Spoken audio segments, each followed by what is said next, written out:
Bismillahirrahmanirrahim. Assalamualaikum warahmatullahi wabarakatuh. Jumpa lagi Bapak Ibu bersama Kang Edi Channel tentunya.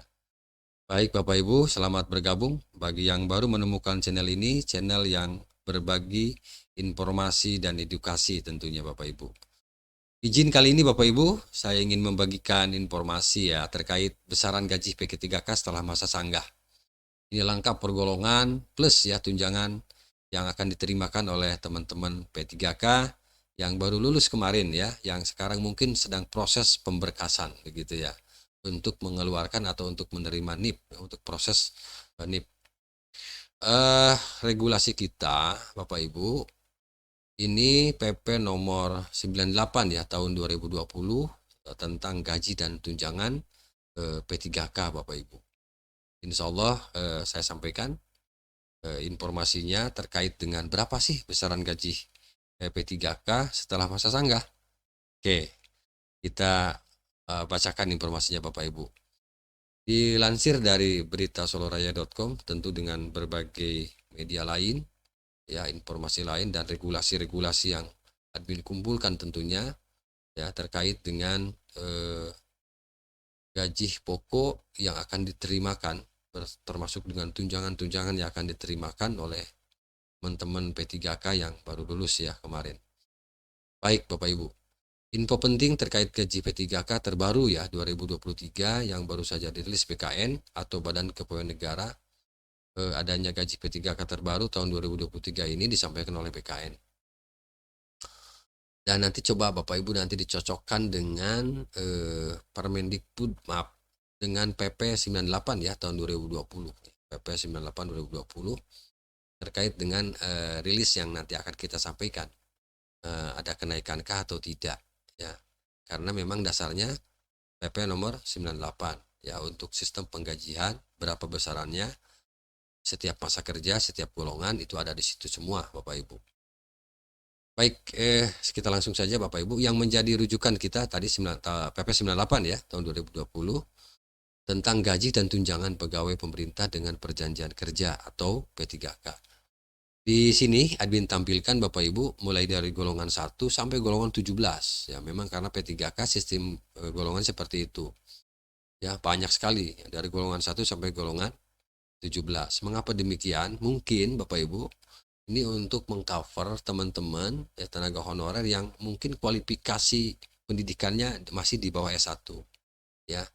Jadi teman-teman yang kualifikasi pendidikannya masih di bawah S1 ya mungkin golongannya tidak langsung golongan 9, mungkin ada yang golongan 8, golongan 6, golongan 4 begitu ya. Nah ini tergantung nanti kualifikasi pendidikannya, sehingga akan berbeda ya dengan teman-teman yang S1 begitu. Nah saya kasih tanda merah di sini Bapak Ibu. Tanda merah ini untuk masa kerja minimal, ini kan golongan 9 ya. Golongan 9 itu untuk kualifikasi pendidikannya sarjana ya S1. Ini semua ya, semua instansi yang S1 tentu akan sama ya masa gaji pokoknya. Nah, golongan 9 untuk kualifikasi S1 ini Bapak Ibu, ini paling kecil ya, gajinya ini 2.966.500. Mungkin ini gaji yang pertama kali diangkat. Belum pernah honor barangkali, belum pernah honor ya. Kemudian 0 tahun 0 bulan. Bisa jadi 0 tahun 0 bulan. 2.966.500, hampir 3 juta. Nah, untuk masa kerja maksimal, artinya masa kerjanya juga udah banyak itu karena berangkatnya dari honor, dan honor itu masa kerja selaku honor, masa kerja waktu honor diperhitungkan dan akan muncul di SK, maka akan berimbas kepada gaji pokok. Di sini masa kerja maksimalnya 4.872.000. Itu Bapak Ibu. Tanda merah ini untuk S1. Jadi ada yang di bawah S1, juga ada yang mungkin di atas S1, S2, S3 begitu Bapak Ibu. Oke. Nanti saya tampilkan secara rinci ya detailnya dalam tabel ya Bapak Ibu. Baik. Nah, selain gaji pokok yang akan diterimakan ya oleh Bapak dan Ibu, tentu saya tidak akan baca satu persatu ya. Nanti silakan aja nanti dilihat dan kita lampirkan ya di deskripsi PP 98 tahun 2020 begitu Bapak Ibu. Nah, di sini karena memang saya tampilkan itu hanya gaji pokok minimal dan gaji pokok paling tinggi di golongan tertentu gitu ya. Oke. Nah, selain gaji pokok, P3K juga dapat tunjangan. Ada tunjangan keluarga, tunjangan pangan, tunjangan jabatan struktural, tunjangan jabatan fungsional, termasuk tunjangan lainnya, gitu Bapak Ibu. Alhamdulillah ya. Oke, nah ini tabelnya.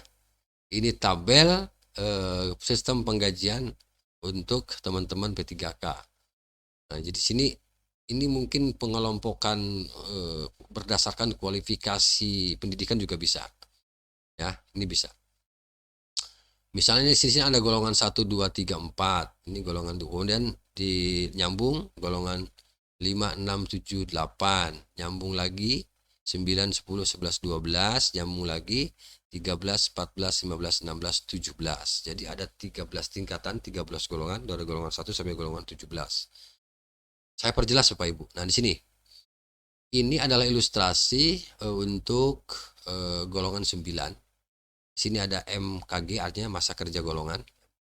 Nah, contoh misalnya pertama kali diangkat karena ibu misalnya guru S1 ya, kemudian atau mungkin perawat juga S1, sama-sama itu di golongan 9. Nah, golongan 9 kalau belum pernah ngehonor misalnya ya di sekolah maupun mungkin di puskesmas atau di dinas kesehatan, maka masa kerjanya 0 tahun 0 bulan. Nah, ini nih 2.966.500 itu Bapak Ibu. Tapi kalau Bapak Ibu pernah menghonor dan itu tercantum di dalam SK pengangkatan P3K, maka akan berpengaruh terhadap gaji pokok. Ya, kalaupun masih golongan 9. Contoh misalnya untuk golongan 9 ini, Bapak Ibu masa kerjanya sudah 4 tahun. Masa kerjanya 4 tahun. Nah, jadi gaji pokoknya beda dong ya dengan yang tadi. Kalau tadi yang tidak punya masa kerja sama sekali, 2.900.000-an. Kemudian sekarang kalau karena sudah memiliki masa kerja pada saat honor dan itu dihitung, maka gajinya menjadi 3.156.200. Itu Bapak Ibu. Nah, ini hanya sekedar ilustrasi saja begitu. Ya, mudah-mudahan nanti bisa dipahami dan lebih lengkapnya bisa nanti dilihat lah tabelnya itu Bapak Ibu. Nah, ini adalah potongan atau saya cuplikan ya dari PP nomor 98 tahun 2020. Kenapa saya tampilkan ini untuk menguatkan ya, untuk menguatkan pernyataan tadi bahwa P3K dapat tunjangan. Nah, ini termuat di pasal 4 di ayat 2. Jadi pasal 4 ayat 2 ini tunjangan P3K sebagaimana dimaksud pada ayat 1. Nah, ini akan didapat Bapak Ibu. Ada tunjangan keluarga, tunjangan pangan, tunjangan jabatan, baik struktural maupun fungsional, ada tunjangan lainnya. Itu Bapak Ibu.